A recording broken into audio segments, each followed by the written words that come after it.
Indian medical association ने किया विरोध। हकीमी अस्पताल का नर्सिंग होम पंजीयन और लाइसेंस निरस्त करने पर आईएमए ने उठाए सवाल। 48 घंटे के लिए हड़ताल शुरू की। लालबाग रोड पर संचालित हकीमी अस्पताल का शुक्रवार को नर्सिंग होम पंजीयन का licence CMHO doctor R K. Verma ने निरस्त कर दिया। शुक्रवार देर शाम इसके आदेश जारी हुए थे। इसके विरोध में इंडियन मेडिकल एसोसिएशन ने 48 घंटे की हड़ताल शुरू कर विरोध दर्ज कराया है। गौरतलब है कि 11 नवंबर को हकीमी अस्पताल में जैनाबाद निवासी वैष्णवी नागेश चौहान की गर्भाशय ऑपरेशन के दौरान मौत हो गई थी। इसे लेकर पीड़ित परिवार ने 5 दिन तक क्रमिक भूख हड़ताल की थी। शुक्रवार दोपहर सांसद ज्ञानेश्वर पाटिल ने आंदोलन स्थल पहुंचकर परिजन से मुलाकात कर जल्द कार्रवाई का आश्वासन दिया था। शाम में सीएमएचओ की ओर से पत्र जारी कर लाइसेंस निरस्त कर दिया गया। इसका आईएमए विरोध कर रहा है। इंडियन मेडिकल एसोसिएशन अध्यक्ष डॉक्टर आबिद सैयद ने कहा कि प्रशासन ने हकीमी अस्पताल पर रजिस्ट्रेशन कैंसिल करने का नोटिस जारी किया है, जबकि रजिस्ट्रेशन कैंसिल करने से पहले कमियां दूर करने का समय दिया जाता है। अस्पताल कमियों को पूरी करता है और रजिस्ट्रेशन बहाल किया जाता है। फिलहाल जो कार्रवाई सीएमएचओ की ओर से की गई है उसमें उन्होंने सीधे रजिस्ट्रेशन कैंसिल करने का ऑर्डर दिया है। हम 48 घंटे की हड़ताल कर रहे हैं। इस दौरान हमारी सारी ओपीडी सेवाएं बंद रहेंगी, इमरजेंसी सेवा चालू रहेगी। एडीएम की जांच पर सवाल नहीं उठाए हैं, लेकिन हमारा यह कहना है कि जो कमियां उनको मिली थी वह कमियां नोटिस में नहीं दर्शाई गईं। जैसे आदेश निकला है उससे ऐसा लगता है कि कहीं न कहीं दबाव में आदेश निकाला है। डॉक्टर कृतिका तारवाला ने कहा कि एक मामले के कारण मरीज पेशेंट का जो रिश्ता खराब हुआ है उसे सभी को समझना चाहिए। इस दौरान काफी संख्या में नगर के डॉक्टर्स मौजूद रहे।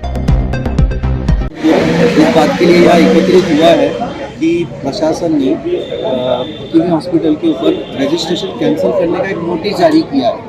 तो प्रशासन ने नोटिस जारी करते वक्त उसको इमीडिएट इफेक्ट के हिसाब से बोला है कि आज से आपका अस्पताल बंद किया है। नॉर्मली ऐसे होता है कि रजिस्ट्रेशन कैंसिल करने के पहले प्रशासन या जो भी सीएमओ ऑफिसर की ड्यूटियाँ बताई जाती है कि आपके हॉस्पिटल में ये चीज़ की कमी है, आप पूरी करो। आपको एक समय दिया जाता है, 8 दिन 15 दिन का समय दिया है। तो हॉस्पिटल वो कमियों को पूरी करता है और उसके बाद फिर से वो रजिस्ट्रेशन बहाल किया जाता है। और फिलहाल जो कार्रवाई की गई सीएमएचओ ऑफिस की तरफ से, वो सीधा उन्होंने कैंसलेशन का ऑर्डर किया। कितने घंटे का आप लोगों ने? हम लोग प्रोटेस्ट करते हैं 48 घंटे का। इस बीच हमारी सारी ओपीडी सेवाएं बंद रहेंगी, इमरजेंसी सेवा चालू है। जो अपर कलेक्टर की जो टीम बनाई गई थी जांच टीम, उसमें डॉक्टर लोग भी मौजूद थे, तो क्या आप उनकी जांच पे सवाल उठा रहे हैं इसके बाद? नहीं, हम उनकी जांच पे सवाल नहीं उठा रहे हैं। हमको पता है उन्होंने अपनी तरीके से जांच की होगी। हमारा सिर्फ सवाल ये है कि जो कुछ कमियां उनको मिली थी उस हॉस्पिटल के अंदर, वो कमियां सीएमएचओ साहब ने नहीं दर्शाई है। उन्होंने सीधा निर्देश दिया है, सीधा आदेश दिया है कि आपका रजिस्ट्रेशन कैंसिल किया जाए। तो किस बेस पे कैंसिल किया जाता है, क्या उसमें त्रुटियाँ थी, क्या कमियाँ थी, वो उन्होंने नहीं बताया।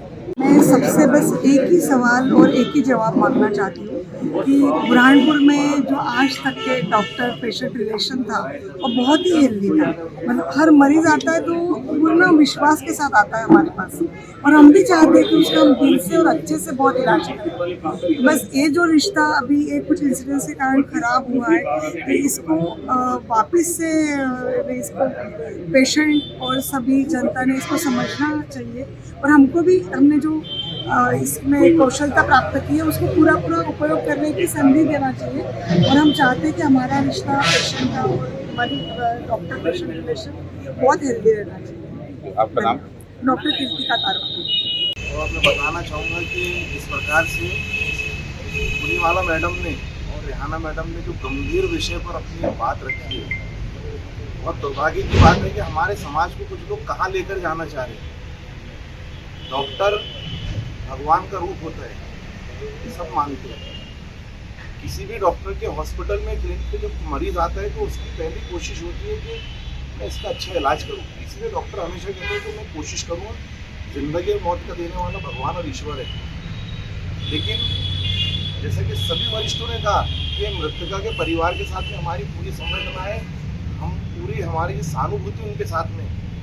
लेकिन मेरा सवाल उन जनप्रतिनिधियों से, उन पॉलिटिकल पार्टीज के लीडर से है जो उस एजिटेशन में समर्थन देने के लिए गए थे कि आपने मृतका परिवार के साथ में तो अपनी सहानुभूति का पूरा जो है वहाँ पर अपने विचार रखे, लेकिन एक महिला के साथ में इस प्रकार से टिप्पणी करने वाले के बारे में क्या उनके मन में एक बार भी विचार नहीं है कि किसी की वो बेटी है, किसी की बहू है, हमारे समाज को कहाँ लेके जा रहे हैं? आप समर्थन देने के लिए वहाँ चले तो गए, आपने कह दिया कि इनके खिलाफ कार्रवाई करेंगे, लेकिन आपने ये भी वहाँ बोलना था एक जनप्रतिनिधि होने के नाते कि वो एक बेटी है। आप इस प्रकार की बात है उसके बारे में भद्दी टिप्पणी आप ना करें। विगत दिनों में जो पेशेंट के साथ हुआ, उस पूरे परिवार के साथ मुझे संवेदना है। बट मैं बताना चाहती हूँ कि वो पेशेंट मेरे पास 8 महीनों से इलाज करवा रहा है। उसके जो प्रोसीजर्स थे वो उसके पेशेंट और फैमिली को समझा दिए गए थे, और पेशेंट से मेरे बहुत अच्छे टर्म्स थे, बहुत विश्वास वाला रिलेशन था हम दोनों का। दोनों परिवारों के बीच में अच्छे संबंध थे। उस दिन जो हुआ उसके लिए मुझे बहुत दुख है। मेरी पूरी संवेदना फैमिली के साथ है। जितना उस फैमिली को दुख हुआ उतना ही मुझे भी दुख है, और किसी भी डॉक्टर को दुख होता है। जैसे एक पेशेंट है, जैसे मैडम ने बोला कि कोई भी डॉक्टर नहीं चाहता कि उसका पेशेंट खराब हो या उसका नाम खराब हो। वैसा ही मैं भी उन सभी डॉक्टर और इंसानों में से हूँ कि मुझे भी बुरा लगता है कि मेरे पेशेंट के साथ ऐसा हुआ। लेकिन इन स्पीच में जो मेरे खिलाफ जो अपमानजनक शब्द इस्तेमाल किए,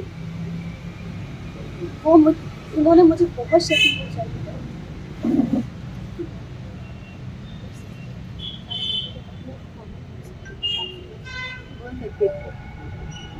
मैं पिछले 10 वर्षों से प्रैक्टिस कर रही हूँ। मैंने कई डिलीवरी, कई सीजन, कई कॉम्प्लिकेटेड डिलीवरीज करी है गवर्नमेंट हॉस्पिटल में।